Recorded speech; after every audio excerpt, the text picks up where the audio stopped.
Hola, bienvenidos a TechChat, el canal donde hablamos de energía, ingeniería y sostenibilidad. Bien, hasta el momento en la serie Termodinámica para Ingenieros hemos cubierto lo correspondiente al módulo 1 y módulo 2. Este será el inicio del módulo 3 con el video número 52. Este módulo tiene el siguiente contenido: introducción a la segunda ley de la termodinámica, máquinas térmicas, refrigerantes y bombas de calor, el ciclo de Carnot, principio de incremento de entropía y la segunda ley para sistemas, tanto en sustancias puras como en gases ideales.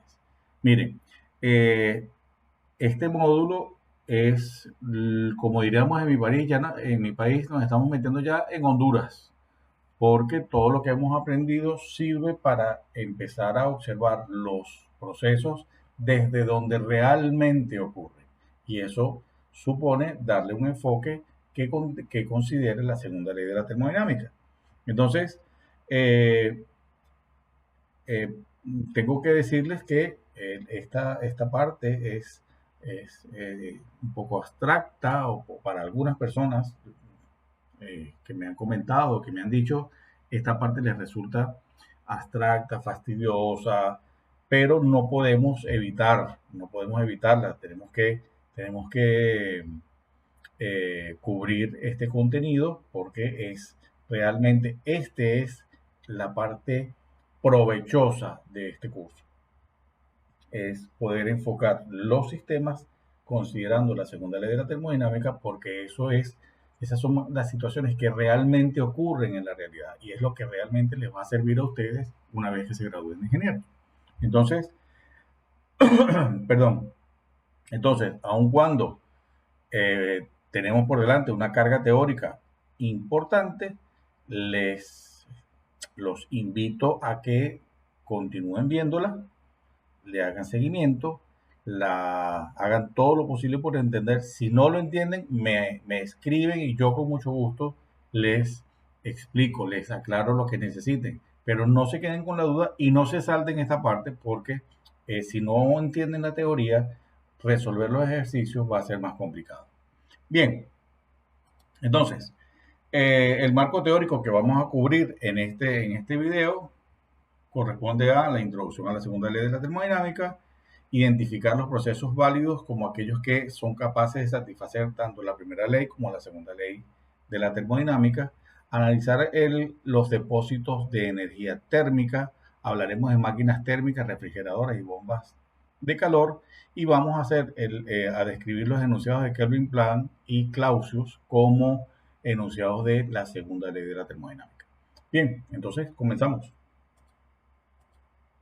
Hasta este momento habíamos hablado que la energía, una de las propiedades, voy a decir propiedades, aunque no es, preferiría decir características. Una de las características fundamentales de la energía es que esta energía se conserva eh, y no conocemos ningún proceso que violente o transgreda la primera ley de la termodinámica, por lo cual damos por hecho que para que un proceso tenga lugar o sea posible, ¿sí?, debe cumplir con la primera ley de la termodinámica. El ejemplo característico cuando se hace esta observación es el que sigue. Fíjense, nosotros podemos tener una taza de café, digamos que el café está a 60 grados y la taza de café está en un ambiente a 20 grados centígrados. De manera, eh, debido a la diferencia de temperatura, podemos entender que se va a establecer un flujo de energía desde el café hacia el ambiente, y en esa medida que se establezca esa interacción de energía, la temperatura del café va a ir disminuyendo y va a disminuir hasta que se iguale a la temperatura ambiente, en este caso 20 grados Celsius, ¿ok? En ese momento el proceso de transferencia de energía mediante el mecanismo de transferencia de calor cesa, ¿ok? Y el cálculo de la energía que transfiere el café al ambiente es fácilmente eh, se puede determinar de manera numérica perfectamente con la primera ley de la termodinámica. Bueno, hasta aquí todo está bien y entonces esto corrobora lo que dice la segunda parte del texto de la nota esta que está en azul. Dice que de manera que se puede concluir que para que un proceso sea posible debe satisfacer la primera ley de la termodinámica. Bien, hasta aquí estamos todo muy bien y quedamos amigos. Ahora, fíjense ustedes que puede ocurrir que yo puedo aplicar la primera ley de la termodinámica para decir o para determinar la cantidad de energía que sería necesaria para que estando el ambiente a 20 grados centígrados, el ambiente le transfiera energía al café hasta que le eleve la temperatura a 60 grados Celsius. Aplicando la primera ley de la termodinámica, ese número lo podemos determinar. Ahora bien, ¿qué ocurre? Vamos a decir que por intuición, y a este término intuición me voy a referir más adelante, sabemos que esto no es posible. ¿Ok? Esto que yo estoy planteando no es posible. Sencillamente no es posible. ¿Por qué? Porque la energía en forma de calor no va de manera natural, no iría de 20 grados centígrados a 60. ¿Ok? Entonces, fíjense entonces que ese cálculo de esa transferencia de energía la podemos hacer mediante la primera ley de la termodinámica, pero nuestra intuición, y me voy a referir a ella nuevamente, lo repito, nos permite entender que esto no es posible. Entonces, aun cuando este proceso que yo estoy describiendo, aun cuando cumpliría en principio con la primera ley de la termodinámica, sabemos que de manera natural no va a ocurrir. Entonces, ¿qué podemos concluir? Que satisfacer la primera ley de la termodinámica no asegura que el proceso tenga lugar. ¿Ok?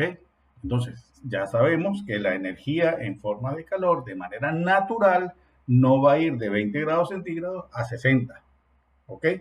Bien, aun cuando podamos hacer el cálculo aplicando la primera ley de la termodinámica.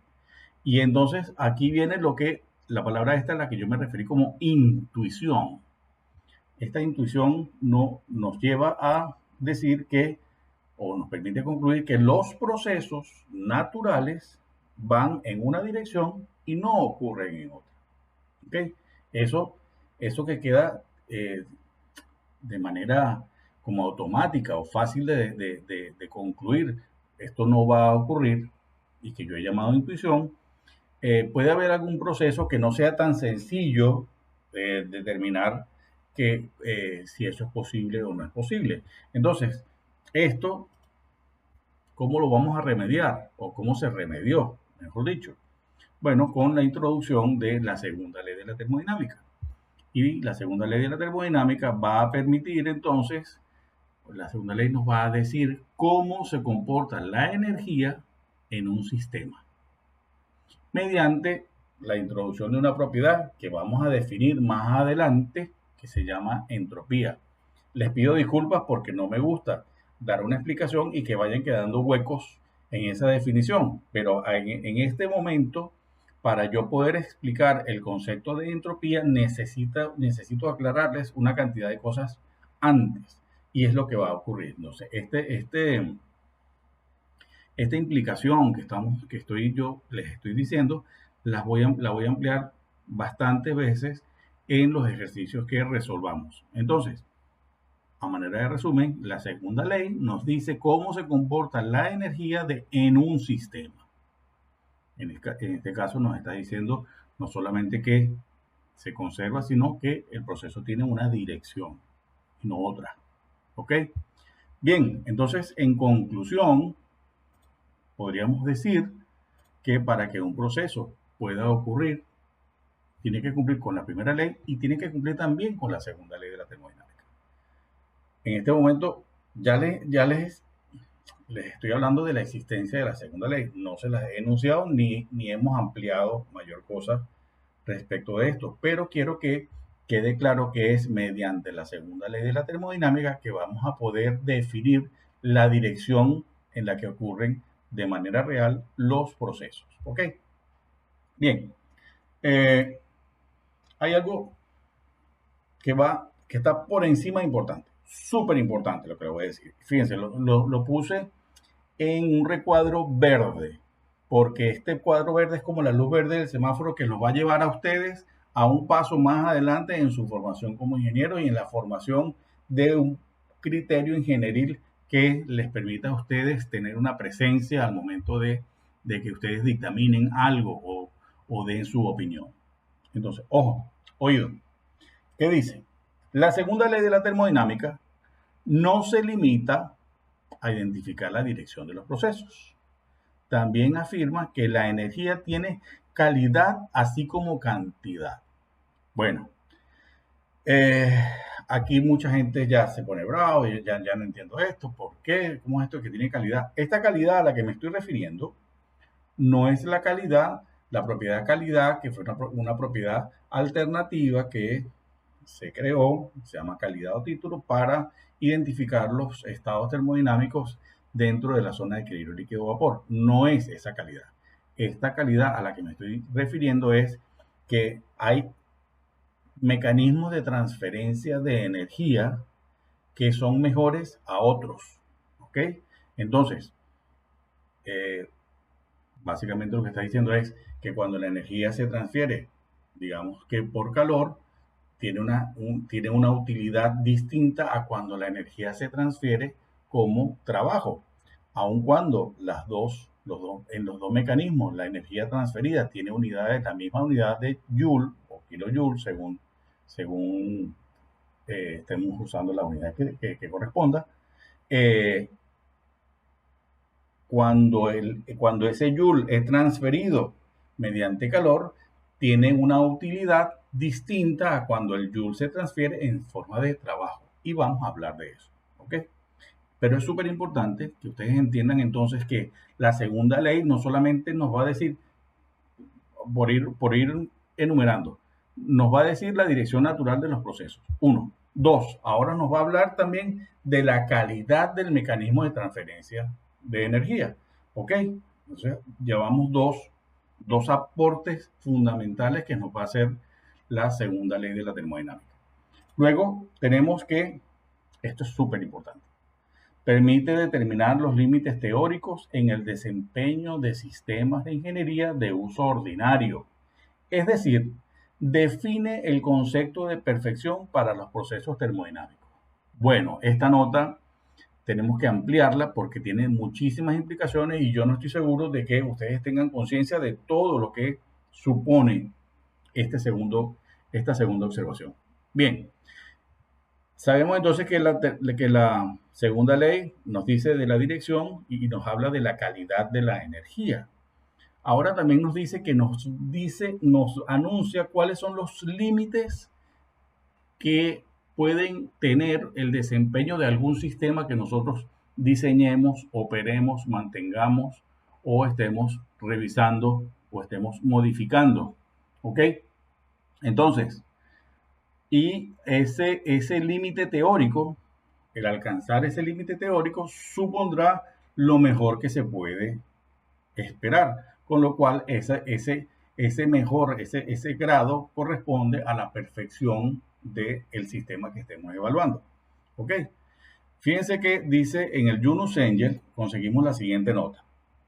Conservar la calidad de la energía es una cuestión importante para los ingenieros.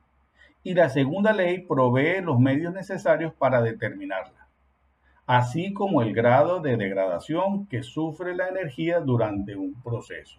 Bien, cosas a destacar de esta nota, grado de degradación. Lo voy a volver a leer. Conservar la calidad de la energía es una cuestión importante para los ingenieros. ¿Por qué es una cuestión importante para los ingenieros conservar la calidad de la energía? Porque la energía, transferir la energía normalmente cuesta dinero. Entonces, conservar la calidad de esa energía es importante para nosotros, porque nosotros como responsables de un proceso tenemos que asegurarnos que la energía se utiliza en lo que como se concibió, como en la función originaria del sistema que estemos considerando. Un ejemplo de esto. Supongamos que nosotros tenemos un par de engranajes que están transfiriéndose potencia y no le ponemos aceite. Entonces empieza a haber roce. Entonces la energía que le está transfiriendo un engranaje al otro se disipa por el roce que se está produciendo, y esa energía se va a disipar en forma de histéresis. Empieza a haber un calentamiento y después un desgaste en los dientes del engranaje, y ese mecanismo no va a cumplir la función para la cual fue concebido. ¿Ok? Entonces, nosotros los ingenieros tenemos que verificar que la calidad de la energía, en este caso la potencia que estamos transfiriendo, no se gaste en cosas que no son, como por ejemplo el roce o el desgaste. Eso es un ejemplo. Entonces, la segunda ley provee los medios necesarios para determinar esas, esos factores que pueden hacer que se disipe la energía de manera indeseada. Entonces, así como el grado de degradación que sufre la energía durante un proceso. ¿Qué es grado de degradación? Esto es es primordial que lo aclaremos. Entonces, la degradación energética es el proceso en el que la cantidad total de energía de un sistema disminuye cuando se transforma de una forma a otra. ¿Por qué es importante para nosotros los ingenieros tener un control perfecto de la degradación de la energía? Porque, como ya les dije, la energía cuesta dinero. Tenemos que verificar en qué se gasta la energía en el proceso para que de esa manera nosotros podamos optimizar en lo posible y evitar pérdidas innecesarias de transformaciones de la energía, la que nosotros hayamos diseñado, la forma de transferencia de energía que considere el diseño que tengamos, y que tengamos que controlar, porque si no se nos va de la mano el gasto. ¿Ok? Bien. Entonces, ahora voy a hablarles de otro término que necesito definir. Vamos a hablar de depósitos de energía térmica, simplemente depósitos. Tengo que decirles que este concepto es lo que me motivó a mí a ser un estudioso de la termodinámica. Y les digo esto porque a mí particularmente me parece que el abuso del concepto de depósitos de energía es lo que nos ha conducido a que tengamos este proceso de cambio climático y de amenaza de la sobrevida de la especie humana sobre el planeta.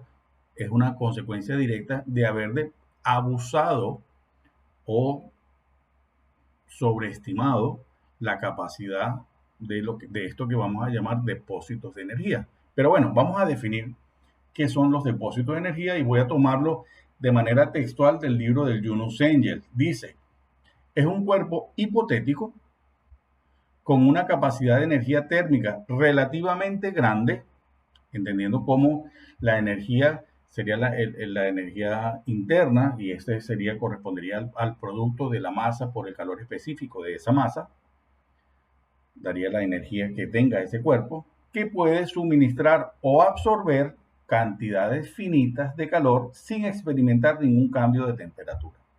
Bien, cuando yo era estudiante de ingeniería mecánica, este concepto estaba un poco más suavizado, ¿no? O, o engrandecido, más bien. Decía, es un cuerpo, decía, es un cuerpo hipotético, decía que era un cuerpo hipotético con una capacidad de energía, en mi caso decía, relativamente infinita, o tan grande que puede considerarse infinita. Y ahí es donde está realmente el gran problema y el gran error que cometieron conmigo y los estudiantes que estuvieron antes que yo, que no nos inculcaron ese concepto de finito, el de que los procesos son finitos, de que no es correcto pensar que los depósitos térmicos pueden recibir toda la cantidad de energía que nosotros queramos dentro de un espacio de tiempo en el que sea un proceso. Esa consideración es válida, pero ya van a ver un poco lo que quiero a lo que me quiero, del impacto del abuso de este concepto. Bien, entonces, ejemplos de depósitos térmicos. Bueno, tenemos muchos, ¿no? Los más importantes son los grandes cuerpos de agua, océanos, lagos y ríos, la atmósfera y los sistemas de dos fases. De los sistemas de dos fases no me voy a referir ahorita mismo, pero entonces hemos considerado, tomando estos ejemplos, hemos considerado que cuando había menos población en el mundo, pues se arrojaban grandes cantidades de energía a los océanos, lagos y ríos, y decía, bueno, la Tierra tiene capacidad de absorber esa cantidad de energía sin alterar los ecosistemas, en este caso los del océanos, lagos y ríos. Y bueno, al día de hoy tenemos una realidad completamente distinta. Es que hemos arrojado tanta cantidad de energía y tanta cantidad de cosas distintas a lo que constituye los océanos, lagos y ríos, que hoy por hoy estamos sufriendo las consecuencias de que tenemos calentamiento y el deshielo y todas estas cosas. ¿Ok? Asimismo, en el caso de la atmósfera, la atmósfera se ha considerado, no, la atmósfera tiene capacidad de autorregeneración y podemos arrojar todo lo que queramos que la atmósfera lo va a absorber y nos va y no se va a afectar. De ahí que tengamos el efecto, el terrible efecto invernadero, que no es más que haber abusado de la consideración de la atmósfera como un depósito al que se le podía agregar todo y que la atmósfera iba a ser capaz de autorregular y de regenerarse eh, de manera instantánea. Y eso no es verdad. Eso no es verdad. Entonces ahora estamos expuestos al cambio climático con ocasión del abuso del concepto de depósitos térmicos. ¿Ok? Hay un ejemplo que es mucho más sencillo, son los sistemas de dos fases, y es porque es común que se utilice un sistema como sistema de enfriamiento, por ejemplo, un fluido que empieza a cambiar de fase, como los cambios de fase.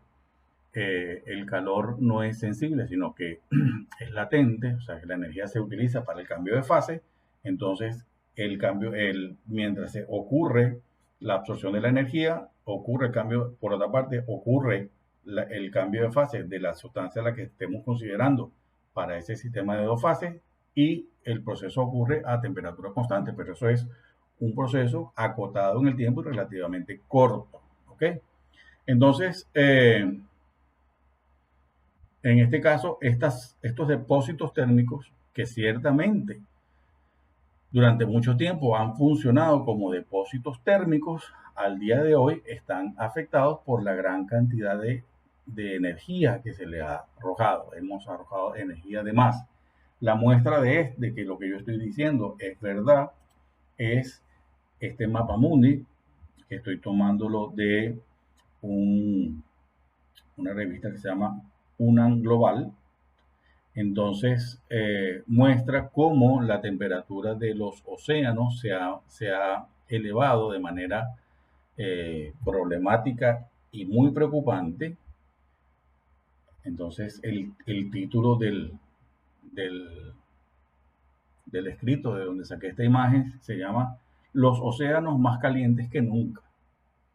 Y los océanos están en esa condición de más calientes que nunca porque todos los procesos industriales arrojan grandísima cantidad de energía y que han modificado la condición o la consideración de depósito térmico de todos los cuerpos de agua del planeta. Entonces, a ustedes como ingenieros le toca el gravísimo problema y el tremendo reto que supone revertir estos daños, ¿no? Daños que vienen de la cantidad de energía acumulada de tantísimos años. Ok, y es por eso que este canal habla de sostenibilidad. Estamos hablando, es muy, muy importante que tú como ingeniero te formes con un criterio de sostenibilidad, entendiendo que la sobrevida de la raza humana en el planeta Tierra peligra con ocasión de la forma tradicional como hemos venido haciendo las mejoras o sí, las mejoras del modelo de civilización, que cada día demanda y demanda cantidades ingentes de energía, y que la generación de esa energía tiene algunos desechos que nos tienen metidos en tremendo paquete que representa el cambio climático y el efecto invernadero, por nombrar solamente esos dos. Bien, vamos a hablar, hay dos tipos de depósitos de energía. El primero de ellos corresponde a las fuentes. La fuente es un depósito que suministra energía en forma de calor sin que se altere su temperatura. El, el caso más elocuente de fuente, al menos elocuente por lo menos para mí, es el sol.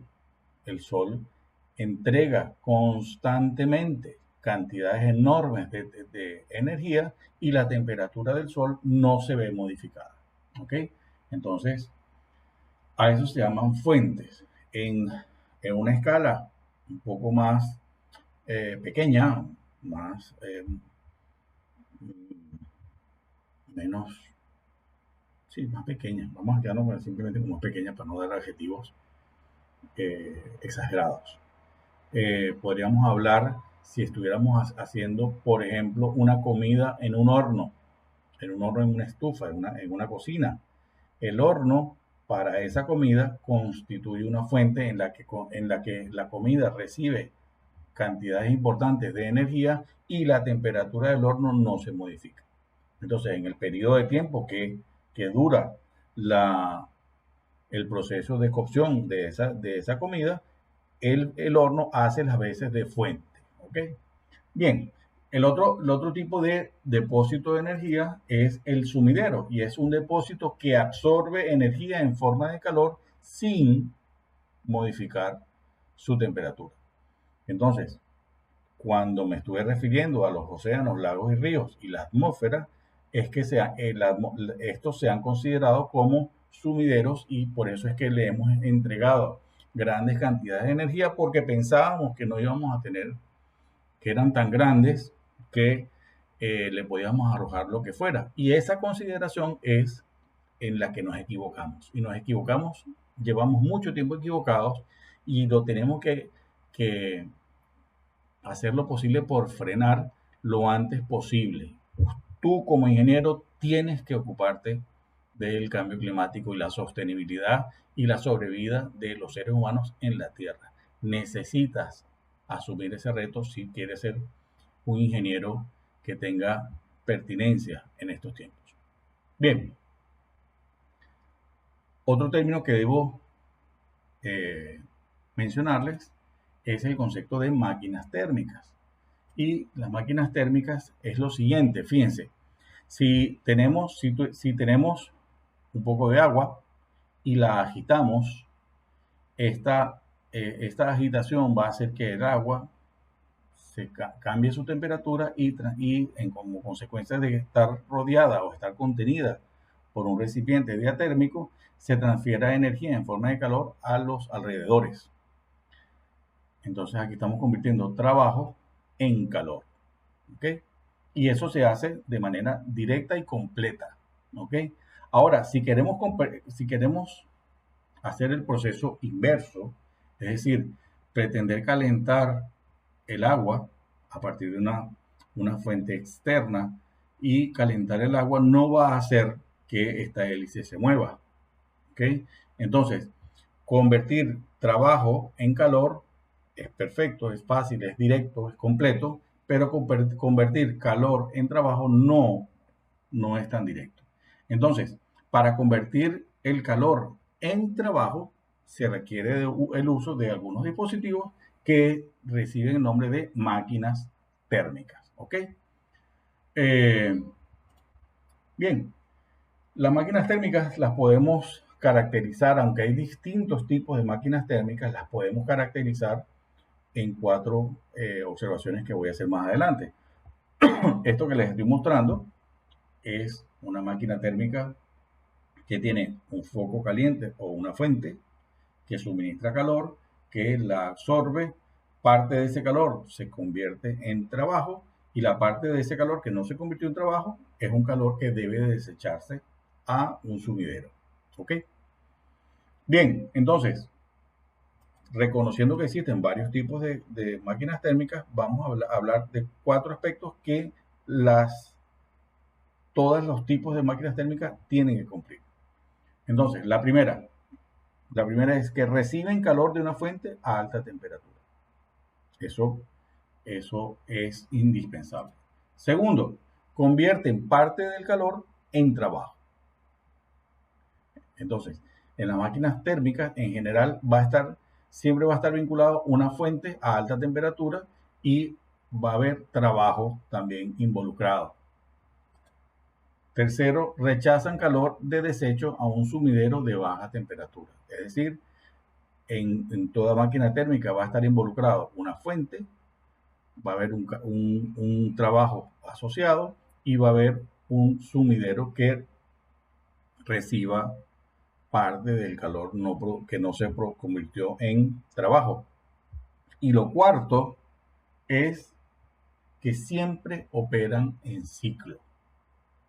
Más adelante tengo que hacer una observación respecto a esto último, pero el concepto inicial de máquina térmica cumple con estas 4 condiciones. ¿Ok? Ahora bien, vamos a hacer algunas observaciones. Las máquinas térmicas requieren de un fluido de trabajo hacia y desde el cual se transfiere el calor, mientras se experimenta este ciclo. El ejemplo característico para esto que yo estoy diciendo lo es un sistema de generación de potencia a partir de procesos térmicos. Entonces, lo que se llama un ciclo de vapor. Si tenemos este ciclo de vapor, ¿en qué consiste? Una bomba eleva la presión, en este caso del fluido de trabajo, que será agua. Esa agua entra a una caldera que recibe energía desde una fuente.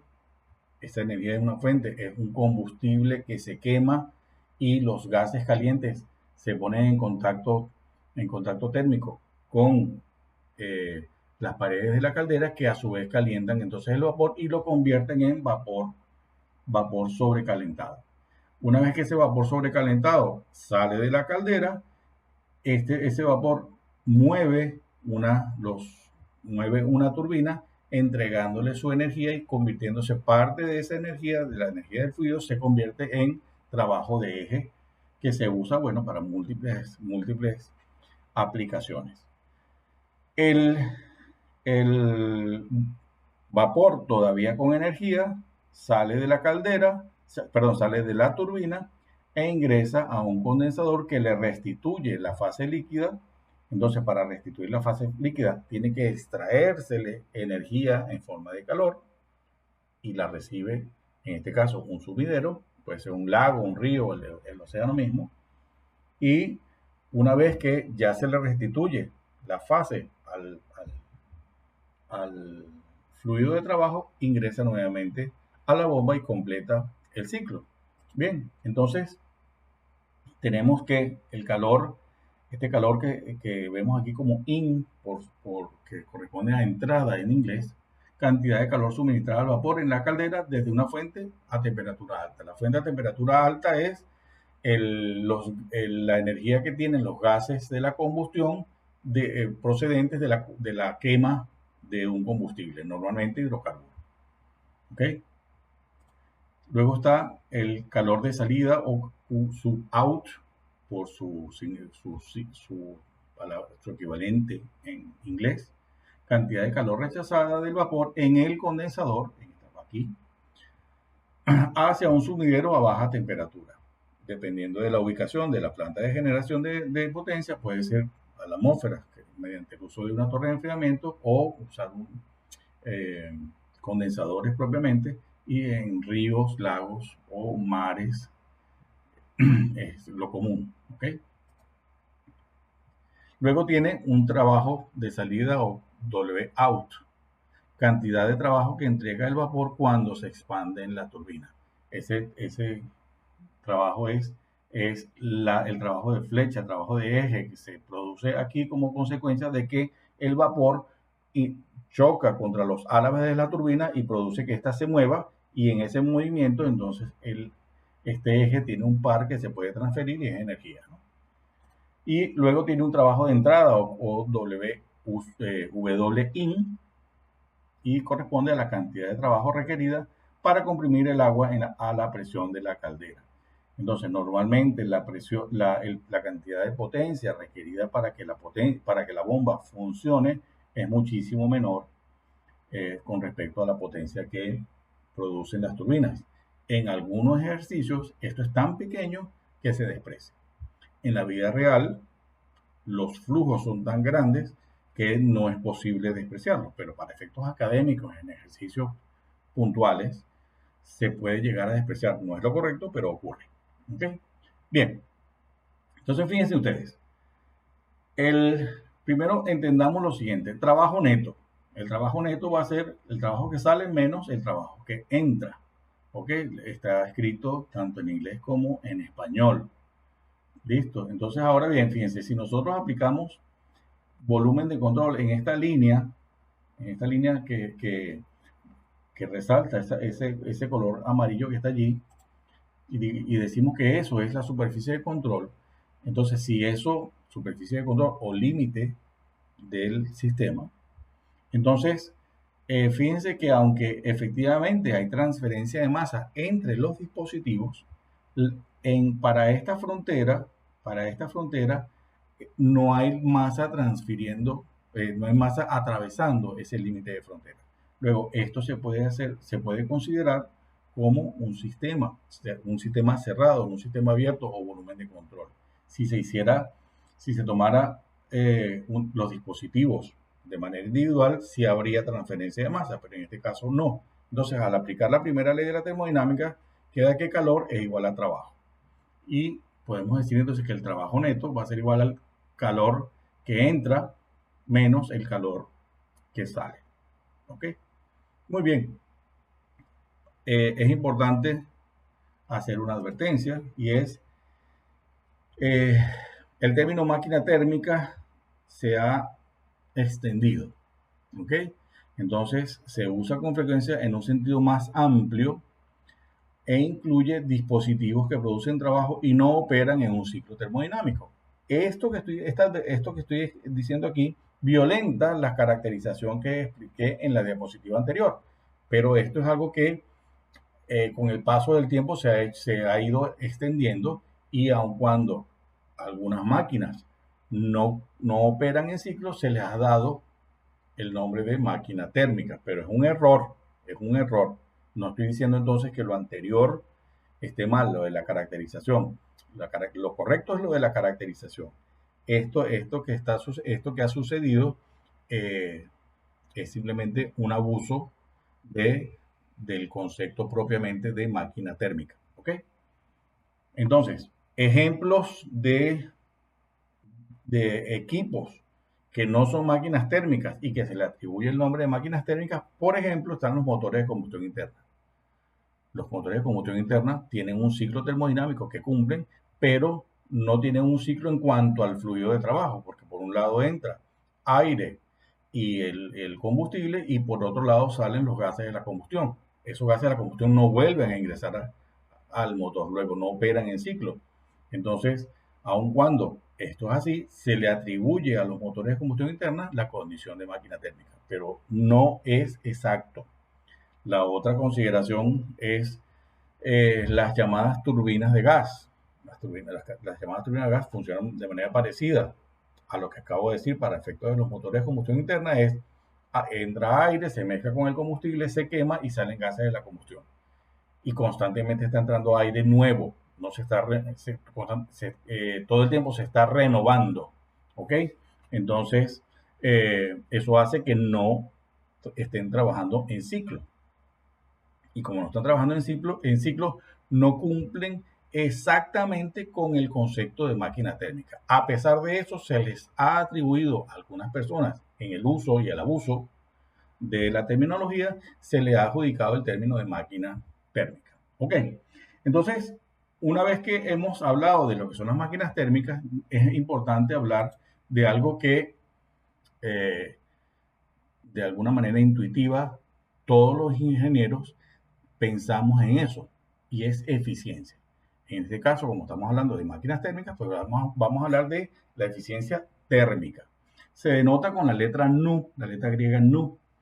Eh, los libros establecen una cantidad de expresiones para el rendimiento. Yo les voy a dar la mía, que sirve no solamente para eficiencia técnica, sino en general para eficiencia de cualquier proceso en el que ustedes necesiten saber un rendimiento o una eficiencia de algo.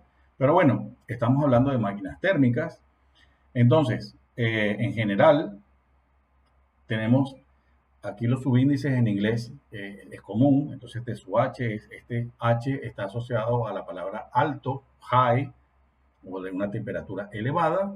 Entonces el calor Q sub H es el calor proveniente de la fuente a alta temperatura, Q sub H.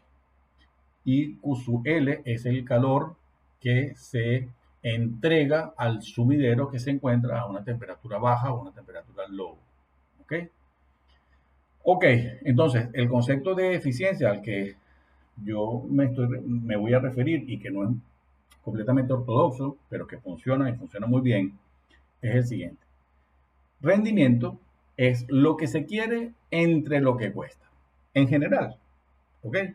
Aplicado a una máquina térmica, y si vamos al concepto de máquina térmica, son dispositivos o sistemas que fueron creados para convertir calor en trabajo. Entonces, ¿qué es lo que, qué es lo que se quiere? ¿Qué es lo que se espera? ¿Qué es lo que se necesita de una máquina térmica? Trabajo. En este caso, sería el trabajo el trabajo neto, es lo que se espera, lo que se requiere. ¿Y qué es lo que cuesta? Cuesta este QSUH.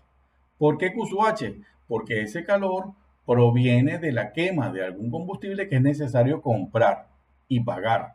Entonces, el que cuesta aquí es QSUH. Entonces, lo que se quiere entre lo que se cuesta para efectos de las máquinas térmicas será trabajo neto entre QSUH. De la aplicación de la primera ley de la termodinámica, en el esquema anterior, de la diapositiva anterior, llegamos que el trabajo neto era QSUH menos QSUL. Entonces, QSUH menos QSUL entre QSUH. ¿Ok? Si dividimos todo entre QSUH, nos queda esta expresión 1 menos QSUL entre QSUH. Y fíjense entonces que, visto esto así, QSUL siempre va a ser menor que QSUH. ¿Por qué? Porque el QSUL corresponde a la fracción del QSUH que no se convirtió en trabajo. Entonces QSUL siempre va a ser menor que QSUH. Luego este número, esta fracción, siempre va a ser menor que 1. Y como va a ser menor que 1, el rendimiento siempre va a ser menor que 1. Y va a estar comprendido entre 0 y 1. ¿Ok? Fíjense que no pongo menor o igual, estoy diciendo menor. Podemos tener como, si todos ustedes tienen esa suspicacia de ingeniería, pues ustedes pueden decir, bueno, ¿y por qué no podemos tener una máquina térmica que tenga rendimiento o eficiencia del 100%?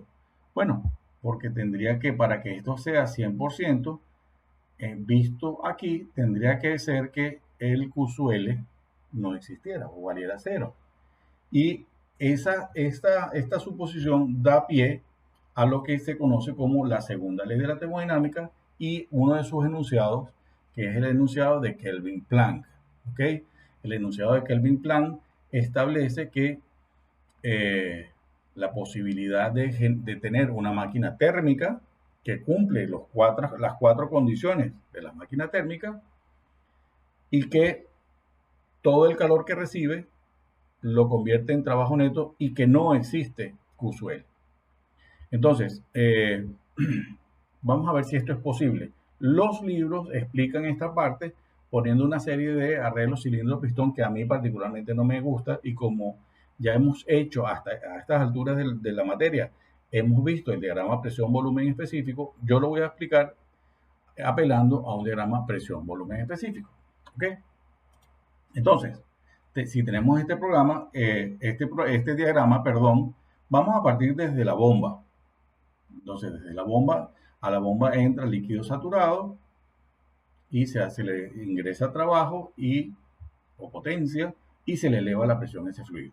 Ya estamos entonces aquí a la altura de la caldera, y en la caldera recibe energía en forma de calor que le eleva la temperatura a esa agua y la convierte en vapor sobrecalentado a presión constante. ¿Ok? Luego, ese fluido se expande en la turbina, produciendo el trabajo deseado, que es el trabajo de salida. Entonces, el trabajo neto va a seguir siendo igual al trabajo de salida menos el trabajo de entrada. Entonces, el enunciado de Kelvin Plan dice que habla de una máquina térmica que no tenga la salida del rechazo de calor. Pero, ¿qué ocurre? Si no existe, fíjense ustedes, si no existe el rechazo de calor, entonces esto no puede trabajar en ciclo, porque este punto y este punto están distantes. Y para que este punto y este punto se unan, es necesario, entonces, incluir un proceso adicional. Ese proceso adicional, ya me voy a referir a él, pero fíjense lo que dice el enunciado de Kelvin Plan. Es imposible, así de categórico es imposible que un dispositivo que opera en ciclo reciba calor de un solo depósito y produzca una cantidad neta de trabajo. Es decir, quiere decir que esto está reconociendo que opera en ciclo, pero sabemos que para que opere en ciclo, para que este estado termodinámico, para que el fluido de trabajo pase de este estado termodinámico a este estado termodinámico, necesariamente hay que sacar el calor de vaporización de ese fluido, con lo cual no hay forma de que esto sea verdad. Entonces, perdón, no hay forma de que esto no se cumpla. Entonces, curioso del enunciado es que es una negación, no es una afirmación. Normalmente los principios se establecen como afirmaciones. Este se nos presenta como una negación. Lo repito, es imposible que un dispositivo que opere en ciclo reciba calor de un solo depósito y produzca una cantidad neta de trabajo. ¿Qué quiere decir esto? Que no hay forma de tener una máquina térmica a la que entrándole QSUH y trabajando en ciclos solamente produzca trabajo. Necesariamente va a producir o va a rechazar una fracción del calor. ¿Ok? Eso por lo pronto. Vamos a hablar ahora de las máquinas refrigerantes. ¿Ok? Las máquinas refrigerantes, el objetivo de las máquinas refrigerantes es, en las máquinas térmicas teníamos que el objetivo era convertir calor en trabajo. En el caso de las máquinas refrigerantes, el objetivo es distinto. El objetivo es, si la máquina es refrigerante, es llevar energía desde un espacio a baja temperatura, llevarlo a un lugar o a un espacio a alta temperatura. Eso va en contra del sentido natural de las cosas. Es como el ejemplo de la taza de café que dije al principio. Pretender calentar un café a 60 grados centígrados a partir de una fuente a 20 grados centígrados. Así fue aquel ejercicio. Entonces, para que esto sea posible, para que podamos, por ejemplo, supongamos la temporada de verano de cualquier país en el que existan las 4 estaciones. Supongamos que la atmósfera o el ambiente está a 35 grados centígrados, que es mucho calor. Y entonces dentro de las casas queremos estar un poco más confortables, y para eso, entonces, digamos que queremos estar a 22 grados centígrados. Entonces, ¿cómo hacer para que para que este ambiente esté a 22 grados centígrados? ¿Cómo hacemos para quitarle toda esa energía? Porque hay que quitarle energía para que se enfríe. ¿Cuánta energía le vamos a quitar? Le vamos a quitar la razón de energía que entra, de manera que se establezca un equilibrio, el ambiente se quede frío y cuando entra energía, esa energía por el techo, por las paredes, por la ventana, esa energía se retira mediante el sistema de aire acondicionado. ¿Ok? Entonces, ¿cómo opera esto? Bueno, tenemos un fluido de trabajo, que en este caso es un refrigerante. Este refrigerante a muy baja presión o a presiones relativamente bajas, él alcanza unas temperaturas realmente excepcionalmente bajas y que permiten que circulen por el evaporador o por este serpentín de tubos a muy baja temperatura, lo que permite entonces que la energía vaya desde el ambiente al serpentín y entonces el fluido de trabajo absorbe toda esa cantidad de energía. Como lo absorbe, se calienta y como se calienta, llega un momento en que incluso se sobrecalienta. Cuando se sobrecalienta, se ingresa a un compresor que le eleva la temperatura y lo convierte en vapor sobrecalentado y lo lleva a una temperatura superior a la temperatura del ambiente, que al hacerlo pasar por un otro serpentín de tubos y poniéndolo en contacto térmico con la atmósfera, pues entonces se establece una transferencia de calor desde el fluido de trabajo hacia la atmósfera. Y así se logra entonces retirar la energía de un lugar a baja temperatura y llevarlo hasta un lugar a alta temperatura, que no suena lógico. ¿Ok? Luego el ciclo se cierra con una válvula de expansión. ¿Ok? Visto en un diagrama presión-volumen específico, viene siendo algo como esto. El fluido entra al evaporador, entra a muy baja temperatura, absorbe energía de ese ambiente, lo que hace que el ambiente se enfríe. Ese líquido refrigerante se sobrecalienta, se introduce a un compresor al que se le tiene que suministrar trabajo para que opere y para que eleve la presión, lo que hace que ese fluido salga como vapor sobrecalentado y en un condensador entonces se enfríe entregando esa energía que absorbió más el trabajo que se le incluyó en el compresor, haciendo que toda esa energía se deseche a la atmósfera en este caso. Luego pasa por la caldera, por la válvula y se expande isoentálpicamente. ¿Ok? Eso es en general un proceso de una máquina refrigerante. Las bombas de calor operan igual, solo que no se espera aprovechar QSUL, sino QSUH, pero se los voy a explicar un poco más adelante. Bien, aquí entonces venimos a el segundo enunciado de la segunda ley de la termodinámica mediante el enunciado de Clausius. Bien, el enunciado de Clausius dice que o habla de una máquina refrigerante a la que es posible retirar la energía del espacio a baja temperatura y entregarlo a alta temperatura sin que sea necesario incluir trabajo al fluido de trabajo. Entonces, bueno, vamos a ver cómo es esto.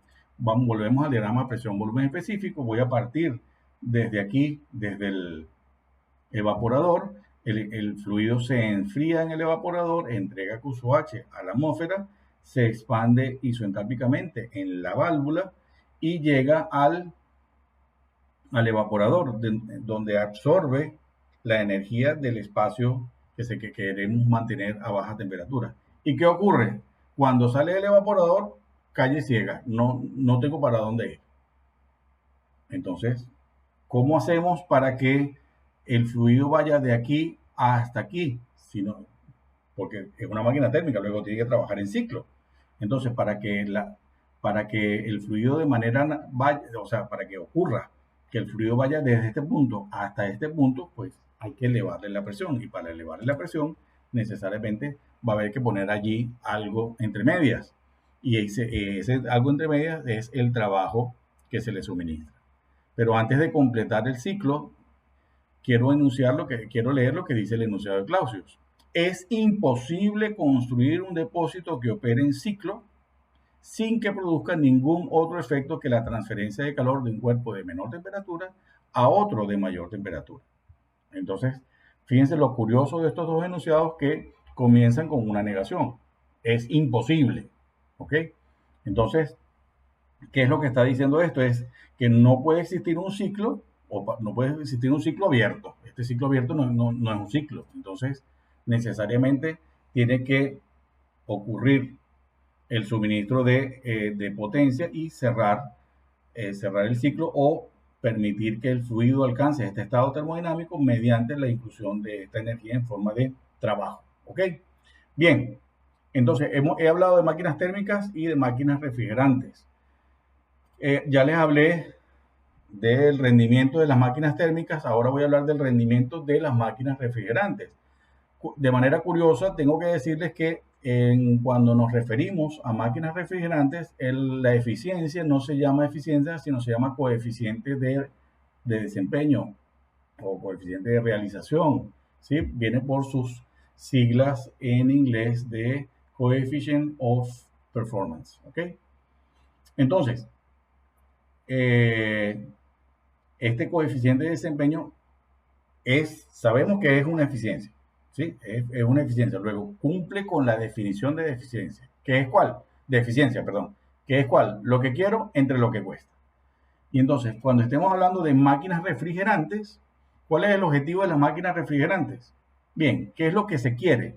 Se quiere retirar calor del espacio o del cuerpo a baja temperatura. O sea, queremos retirar QSUL.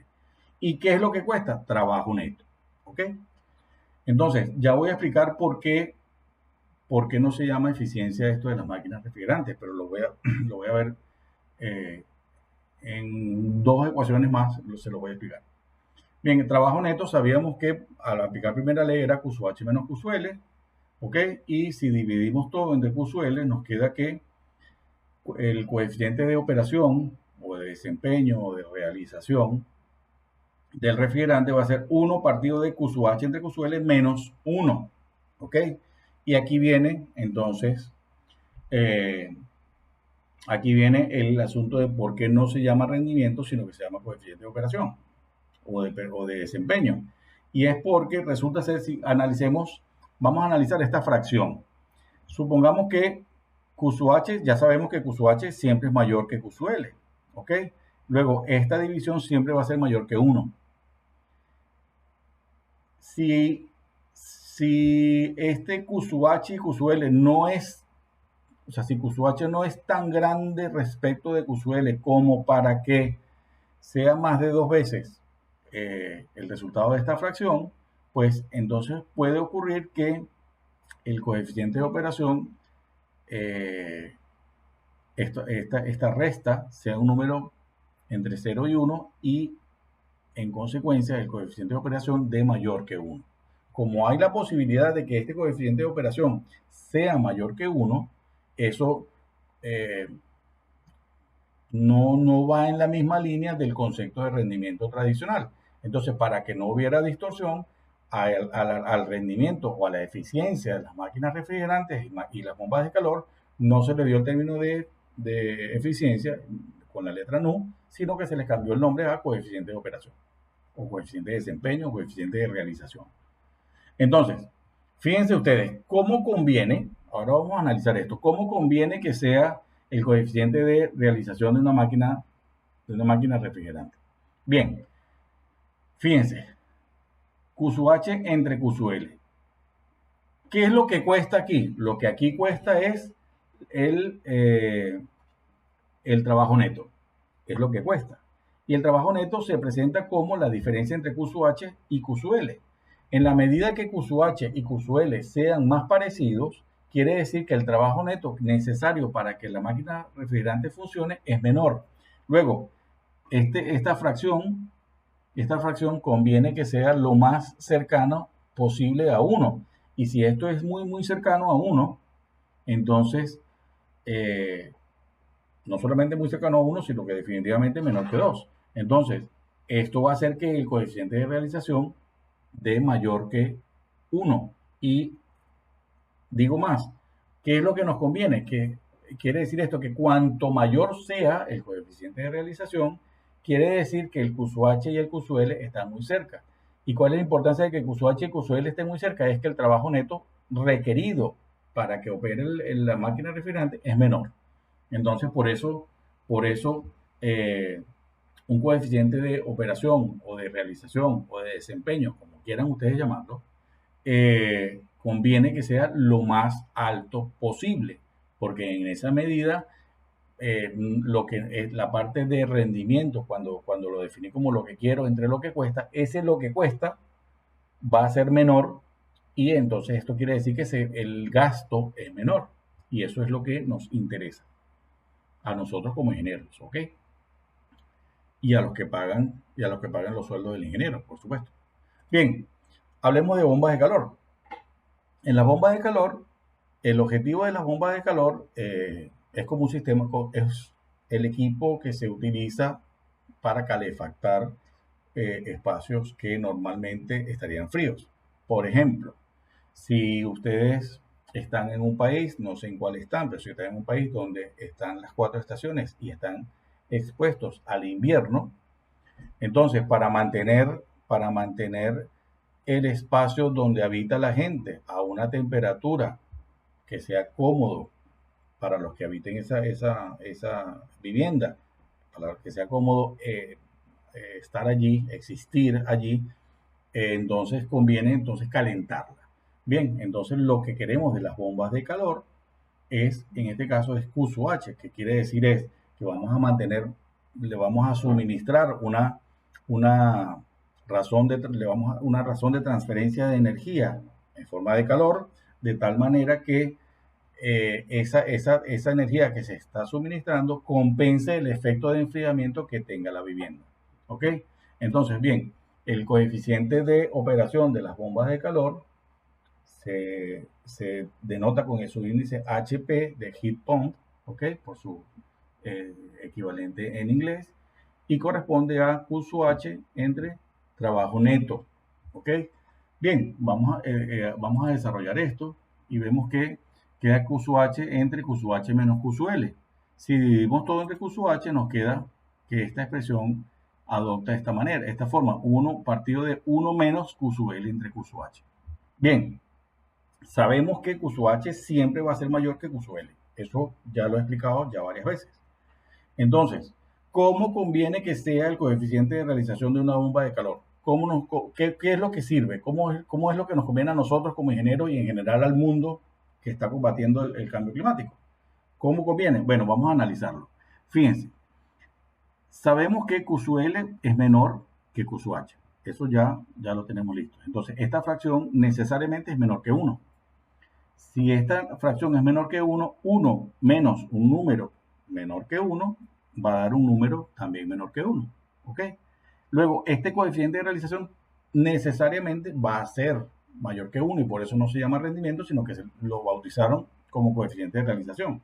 Porque aun cuando es una eficiencia, no está restringido como normalmente venimos acostumbrados a que está entre 0 y 1. ¿Ok?